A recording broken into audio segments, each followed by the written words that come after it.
Muchísimas gracias. Bueno, buenos días a todos y gracias a la organización por invitarme, y aunque me encantaría poder estar más cerquita de vosotros, al menos, bueno, es una manera de estar y espero que podamos disfrutar de este encuentro. Bueno, y el poder también ofreceros este espacio en el que, bueno, como decís, el hablar de neuropsicología, pero hoy desde un enfoque un poco diferente. De hecho, un poco el título de mi ponencia, ¿no? El puente de los verdaderos guerreros, es un poco un guiño a dedicar este espacio no solo a nuestros protagonistas de siempre, que son nuestros guerreros, ¿no? Y vuestros hijos, hijas y demás, sino un poquito a vosotros, ¿no? Las familias, y de alguna manera también a todos los contextos de cuidado, que yo creo que, bueno, el arte de cuidar implica como muchos aspectos que a veces no se tienen en cuenta. Entonces, bueno, dentro de mi práctica profesional, que me he puesto aquí no porque me encante verme, sino he puesto estas dos fotos porque de alguna manera me veo como con la americana negra, como en ese aspecto formal, ¿no? Que creo que el profesional o las personas que nos dedicamos al cuidado desde el punto de vista profesional, ¿no? Debemos, como decíamos antes, ¿no? El reciclarnos, el ver todos esos avances, el tener un conocimiento actualizado para poder acompañar y ayudar a las familias o a los niños, ¿no? Y luego esa otra imagen más desenfadada, que creo que es la que conecta emocionalmente pues, con mis pacientes, con vuestros hijos, vuestras hijas y también con vosotros, ¿no? Porque creo que cuidar implica pues, también ese aspecto de tener en cuenta esa parte como emocional, ¿no? Entonces, dentro de esta parte más neuropsicológica, como decíamos, no me voy a centrar tanto en las necesidades que tienen vuestros hijos, que ya las vivís, y creo que hay muchas ponencias que han ido otros años destinadas a eso, y que si hay alguna duda o consulta, pues sabéis que tendréis mi contacto y podéis consultar en cualquier momento, sino un poco hacer este espacio de reflexión conjunta, ¿no? Donde un poco cogiendo y agradeciendo también a las ponencias de mis compañeros anteriormente, al doctor Soto y a la doctora Sánchez Miranda, el trabajo que tenemos que hacer todos juntos, ¿no? Entonces, es una reflexión en donde el puente, de alguna manera, simboliza como ese punto en el que tenemos que, cuando sentimos, en palabras del doctor Soto, ¿no? Cuando tenemos una noticia como que nuestro hijo pues, va a tener alteraciones en su neurodesarrollo y demás importantes, ¿no? Y que se ponen en riesgo pues, a veces su vida y luego todos los retos o eventos que implican su proceso de desarrollo, el cómo tenemos que cuidar, ¿no? A ese puente para que esos guerreros puedan cumplir sus sueños o adquirir la mayor autonomía posible en su vida, ¿no? Entonces aquí un poco es un espacio, por eso digo, de reflexión. Seguramente muchos de vosotros ya conocéis cosas que ya voy a decir porque habéis pasado por ese proceso, familias que están en conocimiento, pero creo que pienso que es muy importante el que dediquemos este tiempo al cuidado al cuidador, ¿no? Como os decía, como terapeuta, si yo me he ido haciendo mejor terapeuta de alguna manera es gracias al conocimiento que me aporta cada caso, cada familia, y sobre todo porque si conectamos emocionalmente necesitamos también sentir un equipo multidisciplinar que nos apoya, que nos compartimos, ¿no? Las diferentes experiencias y disciplinas, y hace posible pues, esa mejora gradual, ¿no? Y el cambio un poco de paradigma ante las críticas que ya he visto que decíais y que acompaño como maestra y psicopedagoga que soy también, ¿no? Desde el punto de vista de las escuelas y todas las necesidades tanto del entorno familiar como el contexto social, ¿no? Y el educativo. Entonces, un poco lo que decíamos, ¿no? Llega esta emoción tan fuerte, ese momento de shock de qué voy a hacer ahora, ¿no? O esa presa que decíamos que parece que no vamos a poder controlar, y ahí, pues bueno, cómo poder reforzar ese puente para que realmente podamos conseguir ese objetivo juntos, ¿no? Entonces yo, bueno, un poco me encanta dentro del trabajo, pues la creatividad, la narrativa, creo que nos conecta mucho tanto a nivel cognitivo como emocional en los diferentes conceptos. Entonces, bueno, ya que habéis hecho el cafetito y os podéis relajar así un poco, pues os voy a ir contando un cuento a la medida que vamos a ir como aprendiendo o recordando, reflexionando o refrescando algunos conceptos, ¿vale? Entonces, bueno, había una vez un puente, que no era un puente cualquiera, que estaba hecho de madera y de piedra, pero también de risas, abrazos, lágrimas y otras inquietudes. Su misión era ofrecer suelo firme a un pequeño guerrero, una pequeña guerrera, que debía cruzar un río para llegar a sus sueños. A veces el río estaba en calma, pero otras veces crecía con fuerza, y el puente debía resistir. Entonces yo digo, o no sé, vosotros como papás y otros profesionales que vais a estar ahí, ¿no? Como que también nos sentimos parte de ese puente, o deberíamos serlo, y creo que cada vez más, ¿no? Las familias podéis encontrar como que los profesionales nos vamos uniendo todos para un fin, ¿no? Antes hablaba el doctor Soto de que de un poco cada vez las intervenciones o los tratamientos son más individualizados, pero las intervenciones son como más disciplinarias, ¿no? Como más compartidas. Entonces, yo digo que ser puentes eso es una misión preciosa, pero también nos tenemos que cuidar, tenemos que mantener ese puente para que sea viable, ¿no? Pues ese camino. Entonces ahí, para mí, el acto de cuidar implica muchos aspectos, ¿no? Y es una tarea que parece simple, pero no lo es, porque requiere pues, diferentes aspectos como la ética, ¿no? La parte relacional y la práctica. La ética en cuanto a nuestro compromiso en respetar la dignidad de cada persona, de cada familia, de cada contexto de cuidado, ¿no? Quien ofrece esa ayuda. La relacional, porque implica de mucha empatía, de mucha capacidad de escucha, el no juzgar, ¿no? Que yo creo que eso es muy importante, que a veces las familias os podéis sentir en ese punto muchas veces, ¿no? Por la falta de comprensión que hablábamos antes o de simplemente, sí, de desconocimiento, ¿no? Y la parte práctica, ¿no? De que de alguna manera pues veamos un efecto en ese acto de cuidar que promueva el bienestar de la persona a la que estamos cuidando, que es más dependiente de nosotros, ¿no?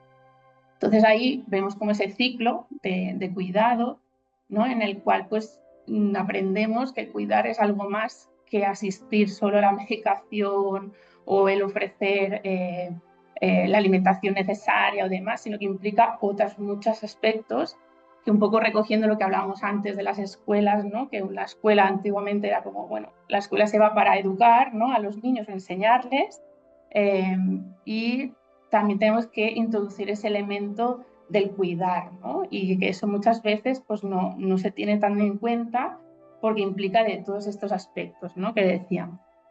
Entonces, el respetar esa autonomía, un ejemplo es, muchas veces con el ritmo acelerado que llevamos, pues es más fácil hacer todo por el niño, ¿no? Que a lo mejor dedicar un tiempo para que aprenda solito a hacer ciertas cosas, ¿no? Entonces, el tener ese en la cabeza es muy importante, a veces no lo podemos hacer siempre, pero sí debemos dedicar un tiempo a hasta cuándo te doy yo a ti, porque el otro también tiene que recibir esa ayuda y poner un granito de arena o algo de su parte para que haya ese aprendizaje, esa evolución, ¿no?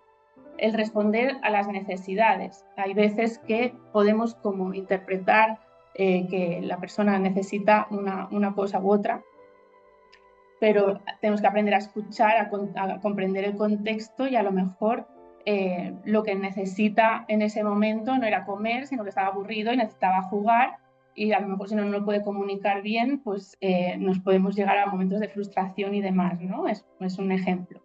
O el responder a una necesidad en función de cómo la familia está en ese momento, ¿no? Su situación tanto económica como a nivel de organización de la familia y demás, porque no siempre podemos hacerlo todo lo suficientemente bien y pero siempre hay que buscar, ¿no? La manera de poder como ofrecer aquello que el otro necesita con esa ayuda, ¿no? Compartiendo lo que pensamos que puede necesitar si vemos que nosotros no lo podemos dar en ese momento.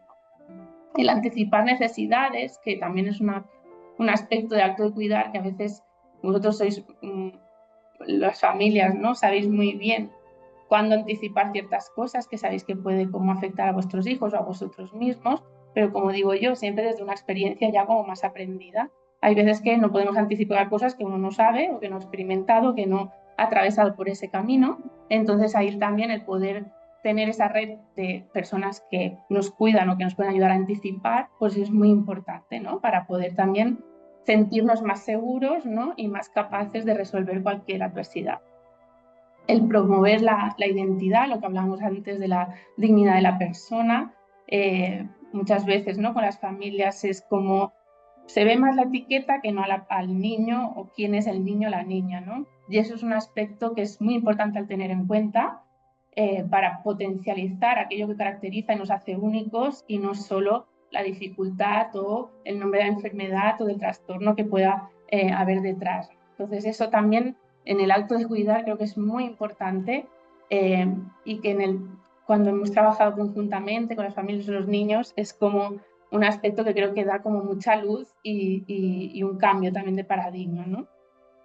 El practicar el autocuidado, como os decía, no sé vosotros, pero el cuidarse, si lo habéis probado así de una manera como más concienciada, implica mucho tiempo, ¿no? Si uno tiene que cuidar de la alimentación, ir a la gimnasia y demás, este verano que yo intenté cuidarme un poquito más, digo, madre mía, si es que te pasas el día mirando calorías o cuándo tengo que ir al gimnasio, cuál es el mejor momento, qué alimentación sí, qué no, qué productos sí, qué productos no. O sea, implica mucho tiempo y a veces no lo tenemos, pero mejor un poquito que nada. Entonces, para mí también este espacio no es como para reflexionar qué hacemos ante nuestra capacidad de autocuidado, porque es muy fácil dejarse ir porque la ola nos come, ¿no?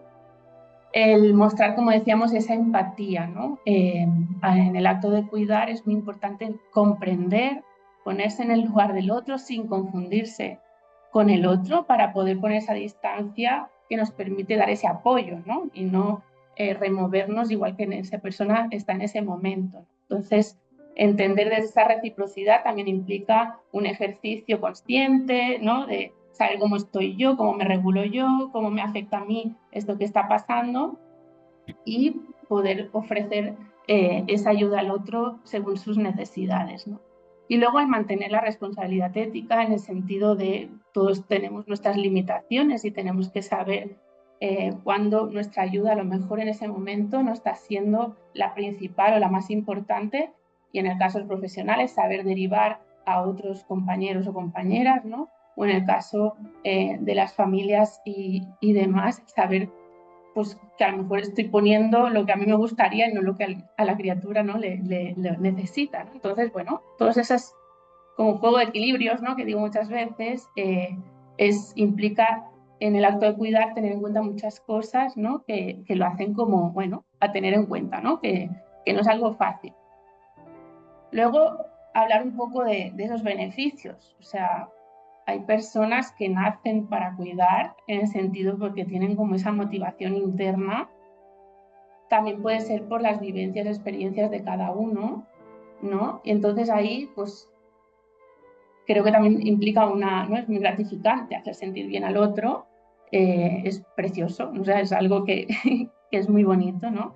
Pero también a veces tiene ese riesgo si justamente el que cuida no se cuida, ¿no? Es como toda esa cadena, como el sentirse quemado, que eso puede ocurrir, como hablábamos antes de los profesores, cada vez, por ejemplo, tienen como más responsabilidades porque se sabe más de todo, pero en un contexto donde a lo mejor no hay los cambios suficientes para que puedan atender como como se pretendería en estos momentos, ¿no? Y eso hace que muchos profesores pues, estén quemados, igual que muchas familias o muchos profesionales, ¿no? Entonces, bueno, ahí el espacio de cuidar, como decíamos, empezando por la base del conocimiento, del aprendizaje, de querer aprender, avanzar, pues es muy importante, al igual que el compartir cómo nos sentimos, ¿no? El estrés crónico, que sabemos que los picos de estrés pues, son necesarios también en nuestra vida, pero cuando se cronifica ese estrés, pues afecta mucho a nuestro bienestar.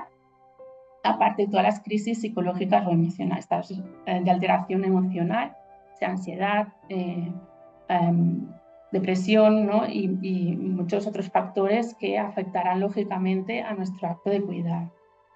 Y luego hay un punto que me gusta tener en cuenta también cuando hablamos de el cuidado, la dependencia y el procurar la autonomía en función de las necesidades o las posibilidades de cada persona, el cómo nos tenemos que también plantear qué implica para nosotros cuidar, ¿no? Porque a veces sin querer pues nos cogemos tan en serio ese rol que no damos ese espacio al otro, ¿no? Para que pueda adquirir esa autonomía, ¿no? Entonces, sin querer, vamos como haciendo más de la cuenta sin medir ese rango de ayuda y bueno, y fácilmente, y a mí me pasa mucho en consulta, tanto en niños como en adolescentes, ¿no? Como que hay ese beneficio secundario también, ¿no? De, bueno, como yo me pasa esto, pues tú me sigues dando y yo no pongo de mí cuando a lo mejor la persona ya sí que tiene capacidades, habilidades para hacerlo, ¿no? Entonces hay que cuidar ese aspecto.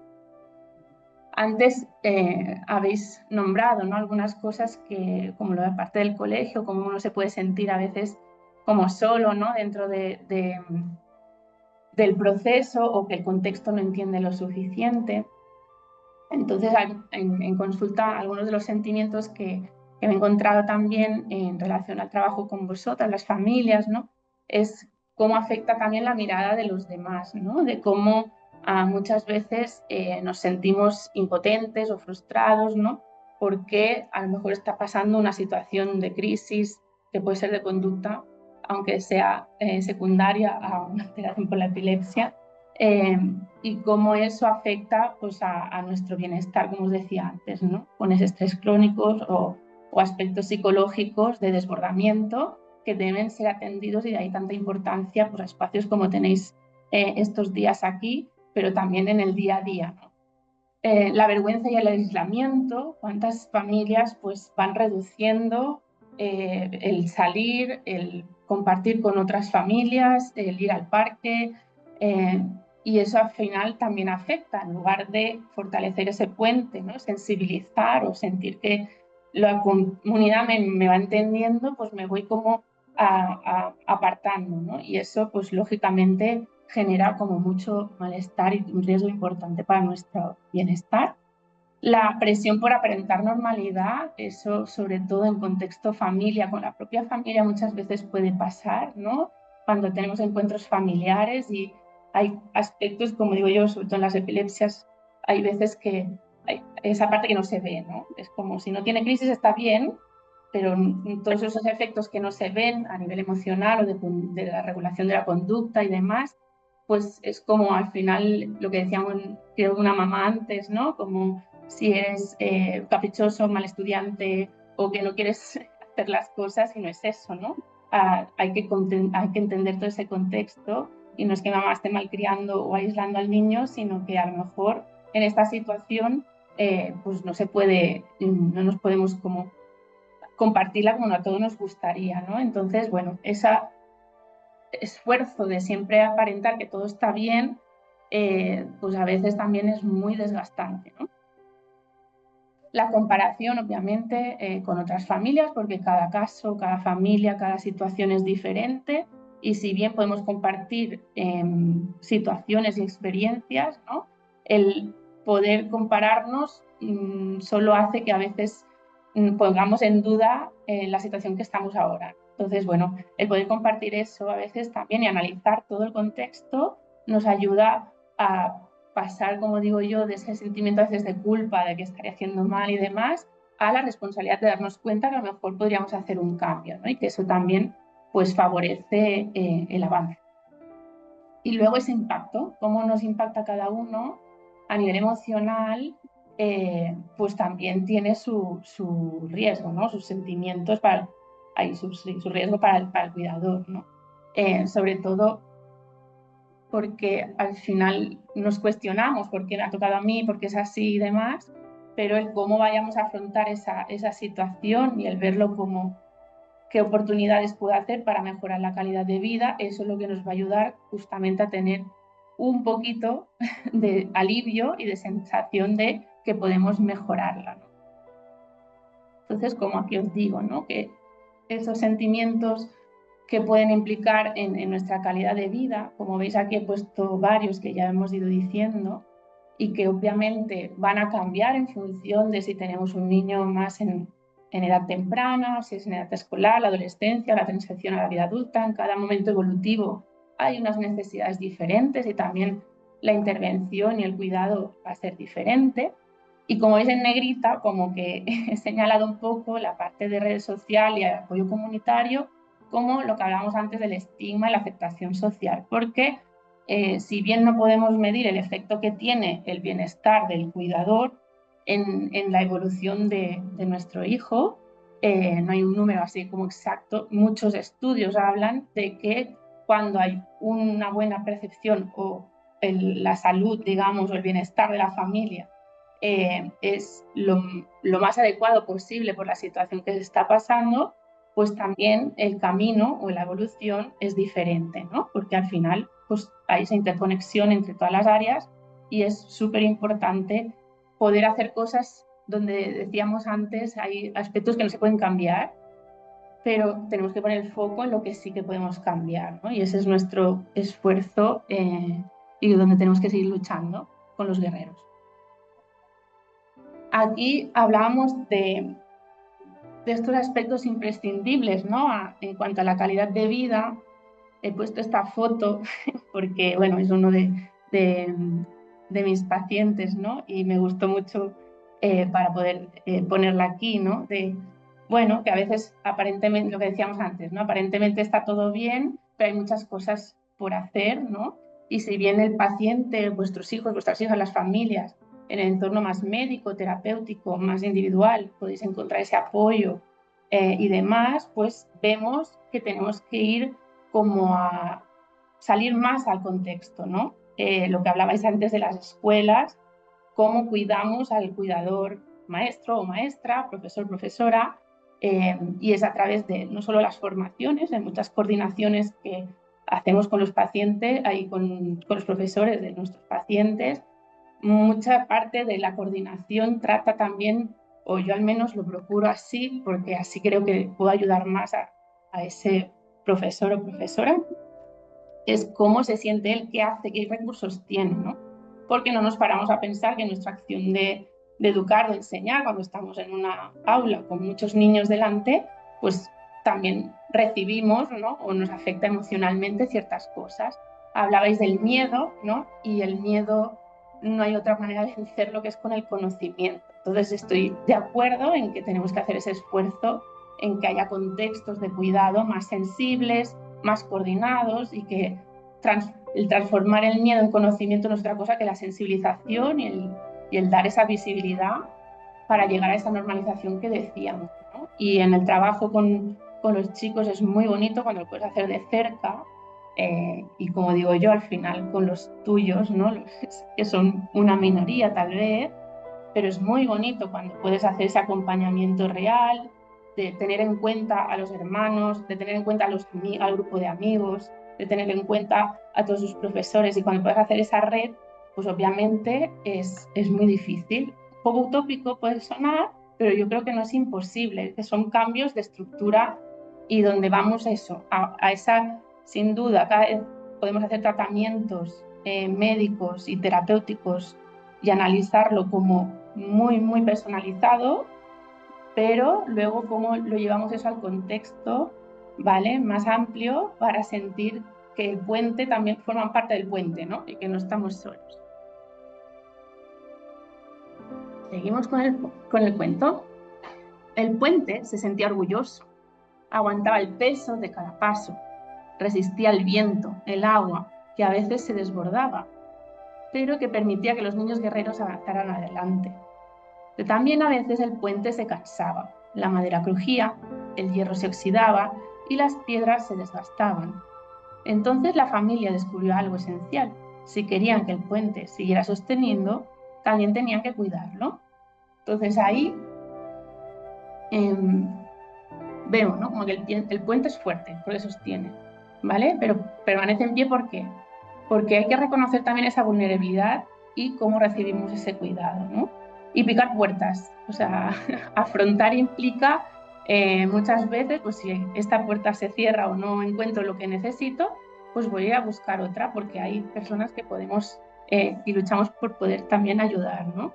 Entonces, el ver cómo nosotros afrontamos la adversidad, cuál es nuestra capacidad de resiliencia y de afrontación, que es un poco lo que vamos a ver ahora, implica también aceptar esa vulnerabilidad, porque lógicamente cuando uno se encuentra en un estado en el que, bueno, tienes que poner mucho de tu parte y entra toda esa fortaleza, a veces negamos que necesitamos ayuda, ¿no?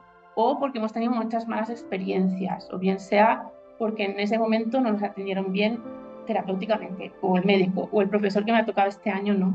Y eso a veces también cansa mucho, genera mucha fatiga y cansa y sin querer puedo dejar como que esa lucha, ¿no? Pues se desvanezca un poco, ¿no? Entonces, bueno, hay que, como digo, hay que buscar recursos, ¿no? Para poderlo hacer, ¿no?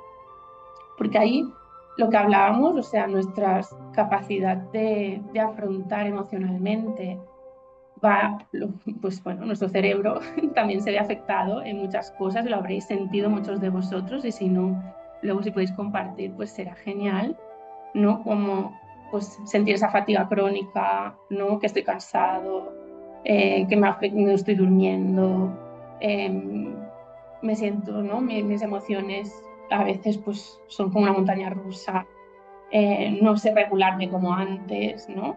Es decir, vamos viendo cómo nuestra capacidad, pues esas capacidades que sí que tenemos, pues se ven alteradas, ¿no?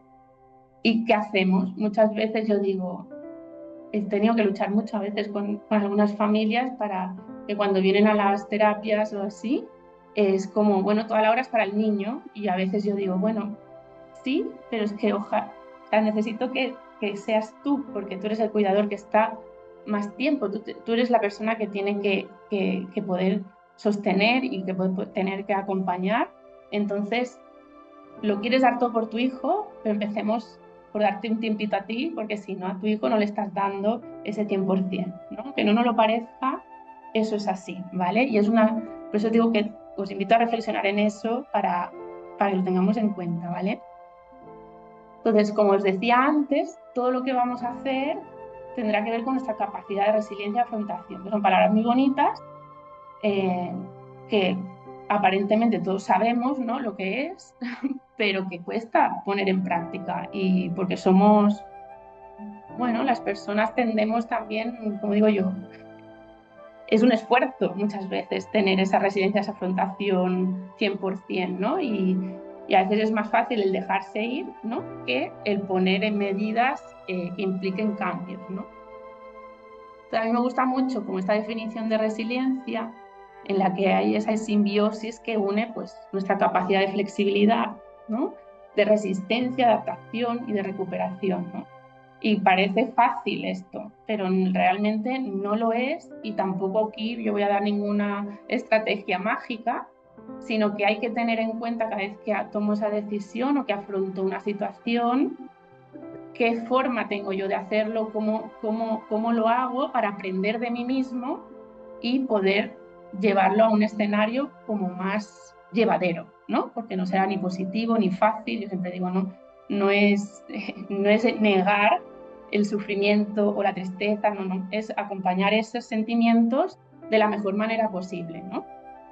Entonces, esos aspectos que van a influir en cómo nosotros somos más resilientes o menos, es en toda esa valoración cognitiva que hacemos de la situación, ¿no? ¿Cómo interpreto esto que me está pasando?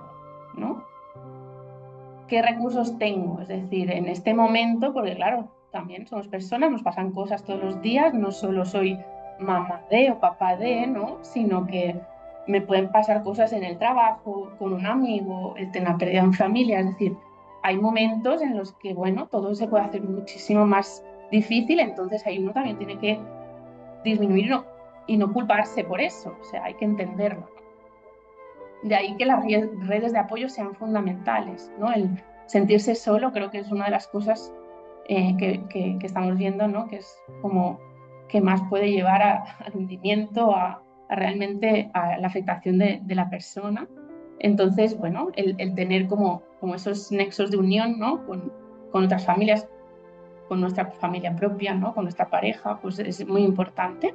Y luego, pues esa actitud personal, obviamente, nuestras vivencias, nuestra experiencia no va configurando nuestra personalidad, ¿vale? Entonces, eh, lógicamente hay una relación bidireccional entre lo que me sucede en el ambiente, en mi contexto, y cómo soy yo, cuál es mi estructura, ¿vale? Entonces, como os decía antes, todas estas cositas que parecen pues muy lógicas, ¿no? Y que de alguna manera también trabajamos con nuestros niños día a día, pues también lo tenemos que trabajar nosotros, los adultos, ¿no? ¿Cómo me voy a adaptar y cómo voy a afrontar mejor una situación?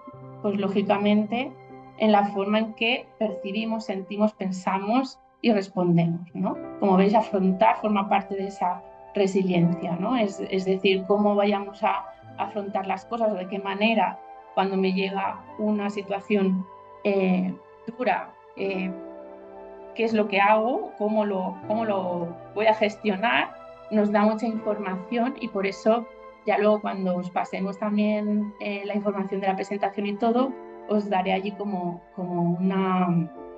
un pequeño cuestionario, ¿vale? Que os ayudará como a valorar por vosotros mismos cómo es esa capacidad, vuestra resiliencia, para también ir poniendo a prueba pues, estrategias, ¿no? La afrontación, como decíamos, ¿no? Es como, bueno, ¿cómo voy yo a reaccionar, ¿no? ¿Cuál es mi respuesta ante esa situación? Entonces, ahí podemos, como veis, implica una respuesta tanto cognitiva, como lo pienso, como lo percibo, emocional, como lo siento, y luego qué hago con todo esto, ¿no? Entonces, bueno, puedo ser más impulsivo, más reflexivo, me centro mucho en la parte emocional y me bloquea y no puedo resolver y poner estrategias, ¿no? Más operativas, o evito y niego la situación. En cualquier caso, o sea, podemos pasar por diferentes momentos y ni está bien ni mal. Simplemente el tener como ese conocimiento de cómo lo afrontamos nos va a ayudar muchísimo a ver qué estrategias tengo que poner, ¿vale? Entonces, por eso, para que lo veáis como algo que no es que sea así y ya está. Eso se puede trabajar, se puede cambiar si uno tiene la voluntad de hacerlo, ¿vale? Entonces, lo que decía, ¿no? Hay personas que pueden centrarse más en el problema y buscar soluciones prácticas, planificar, ¿no? Pues tengo esto, me pongo a investigar todo lo que hay y demás, ¿no? Y es como que aparto un poco esa emoción, sino que me pongo más operativo, ¿vale? Hay personas que se centran mucho en la emoción y en función de eso, cómo lo voy a manejar, pues me puede pues, ayudar o no, porque con lo que os decía, si me bloqueo o me quedo como muy abrumado, bloqueado en shock, pues difícilmente voy a poder buscar esa estrategia, ¿vale? Y la evitativa, ¿no? Como que al final también tiene una función a veces. En este momento ahora no puedo escuchar esto y eso es válido, ¿vale? Lo malo es cuando mi recurso siempre es el de evitar, ¿vale? Si siempre evito la situación, bueno, al final voy como limitando mi capacidad de resolver y de sentirme autónomo y que puedo con la situación. Entonces, va a ser como, va a desencadenar otras dificultades o afectación a mi bienestar emocional, ¿vale? Entonces, como os decía, eso o sea, no es que se tenga o no se tenga, sino que se puede aprender, ¿vale? Y a veces lo que os digo, ¿no? Muchas veces nos centramos en los peques, pero tal vez tenemos que centrarnos en qué recursos tengo yo y cómo puedo hacer para mejorar esa estrategia, ¿no? Aquí en este cuadro, como veis, es como si tengo ese foco más de aproximarme al problema o evitar el problema. Y si voy a tener como un método más cognitivo o uno más conductual. Cognitivo implica como toda esa gestión más ejecutiva, ¿no? De buscar soluciones y como pone aquí el análisis más lógico, o más emocional también de cómo vivo esa experiencia. Pues como por ejemplo ahora estáis aquí, pues igual me han dado la noticia, me he sentido muy solo, ¿no? Pues sin saber qué hacer. Ay, pero mira, he encontrado a guerreros, ¿no? A más familias en esta actuación y me ayuda, bueno, pues una revaloración positiva. O en cambio, en la evitación, lo que podemos encontrar el riesgo, como os decía, es que me resigne a la situación y vea que no hay nada que hacer, o que simplemente niegue que hay ciertos aspectos que están pasando, ¿vale? Que acabe con descargas emocionales y a lo mejor con problemas con mi pareja o con amigos y demás, porque no estoy pudiendo regular todo lo que siento ni compartirlo de una manera saludable. o pues mira, me he puesto a comer más o a jugar o lo que sea para evadirme, ¿no? Entonces, como os digo, en un momento puntual lo podemos hacer, pero digamos que la parte de evitación es la que sería la menos recomendable o saludable, ¿no? Entonces, en la medida que tengamos como estrategias que nos ayuden a afrontar mejor, pues obviamente será bueno para nuestros hijos porque es bueno para nosotros, ¿vale? Entonces aquí, un poquito para terminar, y como os digo, son pautas como muy sencillas, pero quiero que hagamos la reflexión de si las ponemos en práctica al día a día. Yo me puse en el verano, que os digo que me puse yo ahí como enfocada a cuidarme, como que cada día quería escribir, porque a mí escribir me va muy bien, ¿no? Pues, escribir mi diario o relajarme escuchando música y haciendo un poco de respiración. Si os digo la verdad, desde que hemos vuelto a la dinámica, pues cuando repaso el check no lo suelo hacer, ¿no? En las veces que me gustaría. Bueno, pues mi exigencia es como, bueno, pues si al menos lo hago 2 veces a la semana, pues mejor que cero, ¿vale? Por eso os digo que siempre encontremos ese lugarcito en algún momento para, porque, bueno, todo suma, ¿no? Y si no hago nada, pues no sumamos nada. Entonces yo siempre digo, mejor uno que cero, ¿vale? Entonces, bueno, el imaginar y mentalizar no es otra cosa que, por ejemplo, cuando tengo esa situación, el poderme imaginar cuando he tenido una situación dura, el cómo la he superado y ver qué recursos tuve en ese momento y que al final, dentro de toda la dureza, la dificultad, pues pude, ¿no?, venirme arriba y se solucionó y demás. Eso parece que no, pero ayuda, ¿no? Y el mentalizar de qué puede pasar, qué recursos, a quién debería recurrir o a quién tengo al lado para hacer, ¿no? Porque a veces uno no lo sabe todo y no pasa nada por no saberlo todo, no nos tiene que agobiar, es pues a quién puedo preguntar, a quién puedo pedirle pues como una orientación o algo, ¿no? Entonces el compartir y comunicar con otros es fundamental, tener eso, da igual la cantidad, como si es con uno, pero hay que poder como compartirlo, ¿no? El pasar a la acción, lo que decíamos, esas redes de apoyo, como que no lo dejemos pasar. Está algo allí, o sea, una cosa, porque sin querer lo dejamos pasar y ahí entramos más en la evitación, ¿no? Nos aproximemos a esto que estaba y qué puedo hacer. Y tal vez no nos sale, no pasa nada, pero lo he intentado, o sea, no nos quedemos con el cero, ¿vale? El focalizar las soluciones, es decir, a veces también sin querer nos ponemos una expectativa que es demasiado grande en este momento. Entonces, el saber escalonar eso o que alguien nos guíe en dónde está el foco, ¿no? ¿Qué es lo importante ahora? Tal vez lo que estás diciendo es importante, pero por toda la situación es imposible en este momento. Entonces, bueno, vamos a orientar eso, ¿no? El definir esas metas, como os digo, a corto para hacer los objetivos a largo, no es fácil, pero es muy importante, ¿vale? Que es un poco con lo de muy relacionado con el punto de antes. El incorporar rutinas saludables, ¿vale?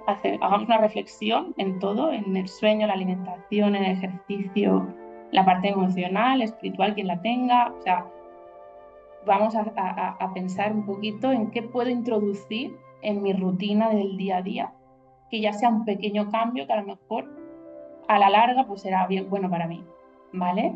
Y el respirar y desconectar, que no lo valoramos y muchas mamás que a lo mejor estáis aquí, digo mamás porque tengo en mente a ti, Mónica, ¿no? Pero sabemos con tu hija, ¿no? Lo bien que nos ha ido el saber cómo respirar, regularlo, ¿no? Entonces, si lo hacemos con el niño, también hagámoslo con nosotros y poder como encontrar esos momentitos para nosotros mismos, ¿de acuerdo? Y finalizando el cuento, entonces las familias entendieron algo esencial. Si querían que el puente siguiera sosteniendo para ayudar a sus guerreros, también tenían que cuidarlo. Lo reforzaron con descanso, con palabras de ánimo, con ayudas de otros. Y así el puente descubrió que no estaba solo. A su lado había otros puentes, otras familias que también resistían. Juntos formaban una gran red que acompañaba y sostenía mutuamente. Desde entonces, cada vez que el río se agitaba, el puente resistía mejor porque estaba cuidado y acompañado. Y así cada guerrero pudo seguir avanzando a sus sueños. Así que, familias, muchas gracias por los guerreros. Cuidemos y reforcemos entre todos el puente. Y muchas gracias.